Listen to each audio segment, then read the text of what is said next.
નમસ્કાર, આપ જોઈ રહ્યા છો નેશન પ્લસ ન્યૂઝ. હું છું આપની સાથે હિરલ પંડ્યા.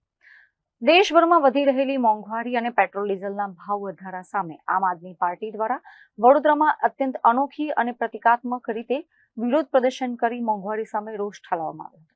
પેટ્રોલ ડીઝલના ભાવ વધારાના વિરોધમાં આમ આદમી પાર્ટીના કાર્યકરો અને હોદ્દેદારો આજે મોટો કાફલો લઈને કલેક્ટર કચેરી ખાતે પહોંચ્યા હતા. જો કે આ વિરોધ પ્રદર્શન આકર્ષણનું કેન્દ્ર એટલા માટે બન્યું કારણ કે કાર્યકરો પગ રિક્ષામાં પોતાના પેટ્રોલથી ચાલતા વાહનો મૂકીને આવ્યા હતા. ઈંધણના ભાવ આસમાને પહોંચતા હવે વાહનો ચલાવવા સામાન્ય જનતા માટે અશક્ય બન્યા છે તે દર્શાવવા માટે આ અનોખો પ્રયોગ કરાયો હતો.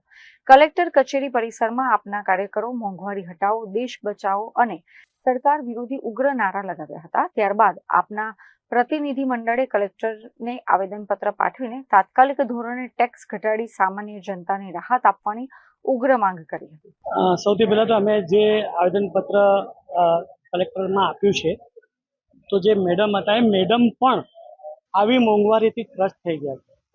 એ ક્યાંક ને ક્યાંક એમને એવી રીતના હતું કે ભાઈ આ મોંઘવારીનો મુદ્દે આ આવેદનપત્ર આપી રહ્યા છે તે સાચું છે, પણ આ તંત્ર એટલી જાડી ચામડીનું છે કે તમે જુઓ કે ભાજપના જે જલસા કરવાના હોય તેમાં એ લોકોના ઢગલા પૈસા ખર્ચીને આ લોકો કરતા હોય છે. મોંઘવારીમાં ગરીબ પીસાઈ જાય છે અને મિડલ વર્ગ એટલે કે મધ્યમ વર્ગનો જે ફેમિલી છે એ પીસાઈ જાય છે. આ મોંઘવારીથી આજે એક એક વસ્તુની સવારે ઉઠો ને ટૂથપેસ્ટથી લઈને કે કદાચ માણસ મરે ને તેના કફન સુધી પર પણ મોંઘવારી એટલી થઈ કે તમે વિચાર કરો કે મોંઘવારી ક્યાં સુધી જઈને અટકી છે. આજે ક્રૂડનો ભાવ ઇન્ટરનેશનલમાં વધી ગયો છે, તેલ કંપનીઓને નુકસાન થઈ રહ્યું છે. આ બધું એક બહાનાબાજી છે, આવું કંઈ નથી. 2014માં પણ 108 રૂપિયા પ્રતિ ડોલર ક્રૂડનો ભાવ હતો અને આજે પણ એટલો જ છે. એ ટાઈમે 67-68 રૂપિયાનો ભાવ હતો, આજે 100 રૂપિયાની લગભગ નજીક થઈ ગયો છે. એટલે એના પરથી આપણે અંદાજો લગાવી શકાય કે મોંઘવારી એ ટાઈમે પણ નડતી હોત તો નડી શકતી હતી. અને એ જ ટાઈમે નરેન્દ્ર મોદી જોરથી બૂમો પાડતા હતા કે અમારો રૂપિયો પાતળો થઈ ગયો છે, રૂપિયો પાતળો થઈ ગયો છે.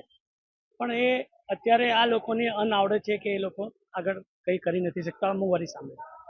Bureau report, Nation Plus News, Vadodara. સમાચારોના સતત અપડેટ મેળવવા માટે અમારી નેશન પ્લસ ન્યૂઝની યુટ્યુબ ચેનલને સબસ્ક્રાઇબ કરો, બેલ આઇકન દબાવો અને જોડાયેલા રહો ફેસબુક, ઇન્સ્ટાગ્રામ અને ટ્વિટર પર.